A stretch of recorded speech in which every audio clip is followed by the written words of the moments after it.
हजारीबाग के मटवारी स्थित ICIC bank शाखा से एक सनसनीखेज धोखाधड़ी सामने आई है। यहां बैंक का कैशियर नितिन ही ग्राहकों की गड़ी कमाई का लुटेरा बन गया है। वह सेवा के नाम पर ग्राहकों का मोबाइल फोन अपने हाथ में लेता है, उनके खाते से पैसे ट्रांसफर करता है और सबूत मिटाने के लिए बैंक का मैसेज तक डिलीट कर देता है। पीड़ित रीतलाल प्रसाद की सतर्कता से इस पूरे खेल का भंडाफोड़ हुआ है। इस रिपोर्ट में देखें। गलत होगा भैया, हम एकदम उचित कार्रवाई करेंगे उपेंद्र जी। आप इनको पूछे ना, अगर घटना के अंजाम में इनसे बात पूछते, आप बोलते हैं मतलब क्या तुम गलत क्यों स्वीकार करें कि गलत किए हैं।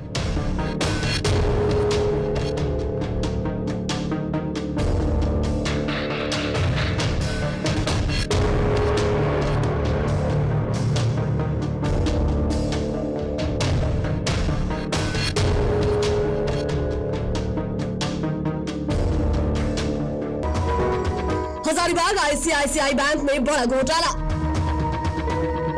मटवारी शाखा के कैशियर नितिन पर गंभीर आरोप। पैसे ट्रांसफर कर मोबाइल से मैसेज डिलीट करता था आरोपी। पीड़ित रीतलाल प्रसाद की सतर्कता से खुला राज।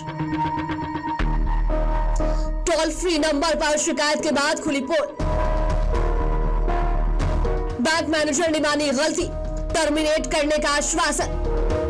मटवारी शाखा का कैशियर नितिन ग्राहकों का भरोसा तोड़ करके उनके खातों में सेंध लगा रहा था।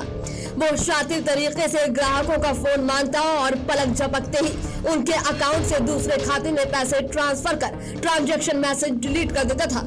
एक ही पीड़ित रीतलाल प्रसाद के साथ उसने 4 से 5 बार इस घटना को अंजाम दिया।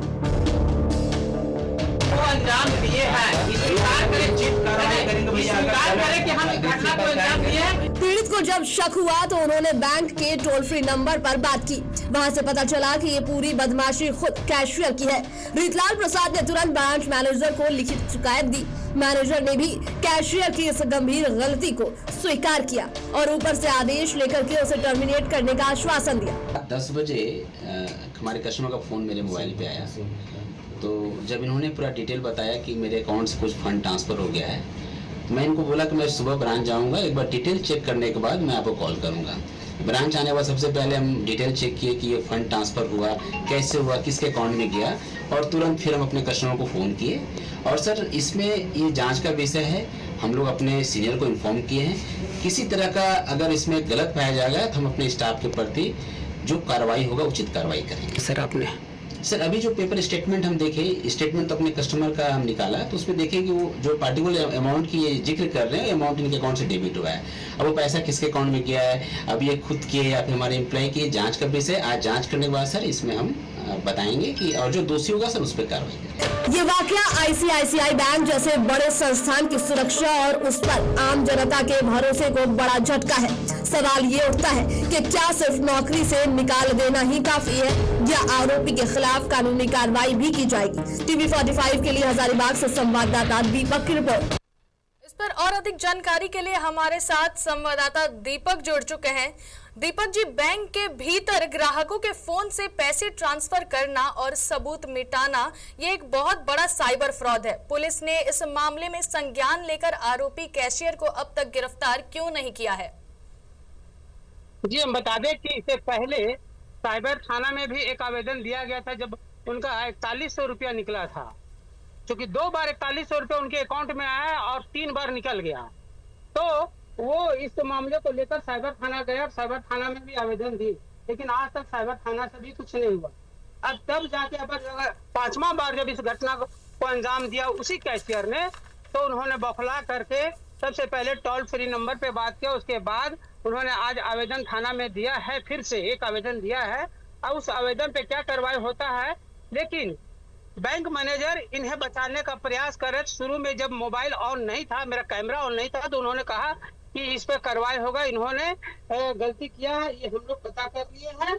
और हमारे जो सीनियर अधिकारी रांची में बैठते हैं, उन्होंने कहा है कि इनको अभी टर्मिनेट करना है। आज का आज टर्मिनेट कर देना, नहीं तो बैंक का रेपुटेशन खराब हो जाएगा, ऐसा बोलकर उन्होंने फिर जब कैमरा ऑन हुआ तो उन्होंने साफ मुकर गए। उन्होंने बोला कि हम लोग अभी जांच कर रहे हैं और जांच के बाद हम लोग इस पे कार्रवाई करेंगे। तो इससे साफ पता चलता है कि ये लोग मिली जुली हैं और सारे लोग इसी तरह से कई ग्राहकों का इन लोगों ने अकाउंट का पैसा निकाल के ट्रांसफर किया इधर उधर। अब धीरे धीरे चैनल के माध्यम से और कई लोग वहां पहुंच गए थे ये सूचना जान करके कि बैंक से फ्रॉड हुआ है। वहाँ काफी संख्या में लोग भी आ गए थे, लेकिन वे कुछ बोल नहीं रहे थे, वे ग्राहक के रूप में खड़े हो गए और सारी बातें सुन रहे थे। लेकिन एक ग्राहक ने बोला कि मेरे साथ भी ऐसा हुआ है।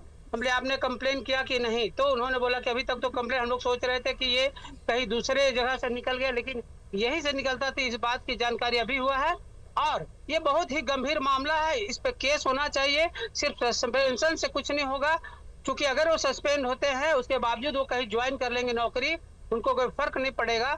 लेकिन अगर वो जेल जाते हैं तो सारे बैंक के ऐसे लोग जो फ्रॉडर हैं उनको भी ये सबक मिल जाएगा। जी दीपक जी, शुक्रिया तमाम जानकारियों के लिए।